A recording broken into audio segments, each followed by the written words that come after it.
Wittgenstein is anxious to insist in the investigations that language is indefinitely extendable and that there isn't any single thing that binds all uses of language together, that there isn't any single essence that runs through all of language. And indeed, for particular words, there needn't be any particular essence that marks the definition of that word. That he says words have a family resemblance of their uses. So that, I mean, he gives the example of game. He says if you ask yourself, what is it that all games have in common? And he keeps insisting, don't think what they all have in common, but look and see if you can find anything. And then he says if you consider board games, Olympic games, gambling games, games played with balls on fields and so on, what you find is that there isn't any single essence. There isn't any single thing that all games have in common. The strength of the words derives not from some underlying essence, but from the fact that there's a series of crisscrossing relationships,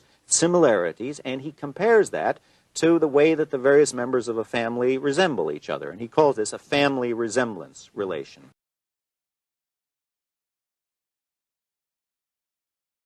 Remember, he is militating against a very powerful philosophical tradition.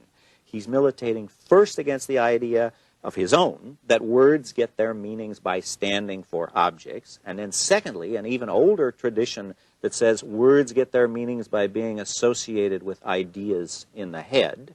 And he's militating against a tradition that says, and this goes back to Plato, that in order for a word to have a meaning, there must be some essence. There must be some essential trait that the word marks. So the interest of his remarks about language derives a lot from their revolutionary or radical attack on a pre-existing tradition.